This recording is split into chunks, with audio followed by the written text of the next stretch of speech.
வணக்கம் மக்களே, வணக்கம். சற்று முன் கிடைத்திருக்கக்கூடிய ஒரு முக்கியமான தகவல் ஒன்றை தான் பார்க்க போகிறோம் மக்களே.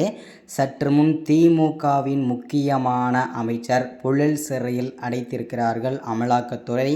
யார் அந்த திமுகவின் முக்கியமான அமைச்சர்?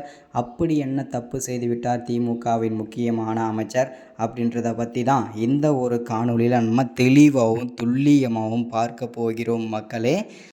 அதற்கு முன்பாக நமது அரசியல் நியூஸ் சேனலுக்கு நீங்கள் புதிய பார்வையாளராக இருந்தீங்க அப்படின்னா மறக்காமல் நமது அரசியல் நியூஸ் சேனலை சப்ஸ்கிரைப் பண்ண மறந்துடாதீங்க. சப்ஸ்கிரைப் பண்ண உடனேயே பக்கத்திலே ஒரு பெல் பட்டன் வரும், அதை கிளிக் பண்ணி ஆல் என்ற ஆப்ஷனில் போட்டு வச்சுக்கோங்க. தொடர்ந்து நம்ம வீடியோ போட்டோம்னா உங்களுக்கு நோட்டிஃபிகேஷன் வந்துடும், அதை பார்த்து தெரிஞ்சுக்க முடியும். இன்றைக்கியான அரசியல் நியூஸ் என்ன, இன்றைக்கியான அரசியல் அப்டேட் என்னன்றதை தெளிவாகவும் துல்லியமாகவும் நீங்கள் தெரிஞ்சுக்க முடியும் மக்களே. அது மட்டும் இல்லாமல் வீடியோ பார்க்குற ஒவ்வொருத்தரும் மறக்காமல் வீடியோவை லைக் பண்ணுங்கள், மறக்காமல் ஷேர் பண்ணுங்கள். ஓகே, வாங்க வீடியோக்குள்ளே போகலாம். சற்று முன்பு கிடைக்கப்பெற்றிருக்கக்கூடிய ஒரு முக்கியமான தகவல் ஒன்றை தான் பார்க்க போகிறோன்னு சொல்லியிருந்தோம் இல்லையா? அது என்ன தகவல் அப்படின்னு பார்த்தீங்கன்னாக்கா, சற்று முன்பு திமுகவுடைய விளையாட்டுத்துறை அமைச்சராக இருக்கும் அமைச்சர் உதயநிதி அவர்களை தான் தற்போது அதிரடியாக அமலாக்கத்துறை கைது செய்து புழல் சிறையில் அடைக்கும் அளவிற்கு பெரும் பரபரப்பாக பேசப்பட்டு வருகின்றது.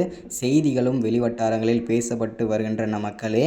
அப்படி என்ன தப்பு செய்துவிட்டார் அமைச்சர் உதயநிதி அவர்கள் அப்படின்னு பார்த்தீங்கன்னாக்கா, அவர் பார்த்தீங்கன்னாக்கா ஆல்மோஸ்ட் திமுகவில் இருக்கக்கூடிய அமைச்சர்களும் பல கட்சி அமைச்சர்களும் அவர்களுடைய தொகுதியில் வாக்கு சேகரிப்பதற்காக போய்கொண்டிருக்கும் வேளையிலே இந்த வேளையிலே தற்போது அமைச்சர் உதயநிதி அவர்கள் தன்னுடைய காரில் பல கோடி ரூபாய் கருப்பு பணங்கள், அதாவது பணப்பட்டுவாடா, ஓட்டுக்கு பணம் கொடுப்பதற்காக கொண்டு செல்லப்பட்ட பணங்களும் அது மட்டும் இல்லாமல் பல கோடி ரூபாய் கருப்பு பணங்களும் சிக்கியிருக்கிறது மக்களே.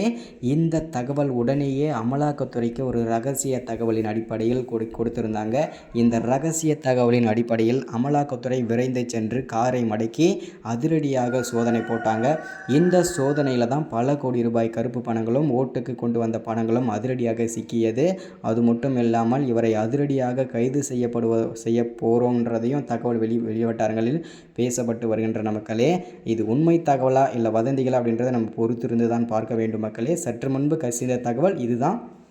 அமைச்சர் உதயநிதி அதிரடியாக கைது செய்யப்பட்டார். அது மட்டும் இல்லாமல் பல கோடி ரூபாய் கருப்பு பணங்களும் சிக்கியது மக்களே.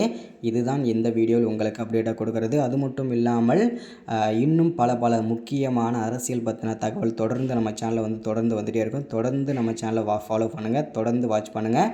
அதுக்கு முன்னாடி மறக்காமல் மீண்டும் சப்ஸ்கிரைப் பண்ணுங்கள், லைக் பண்ணுங்கள், ஷேர் பண்ணுங்கள்.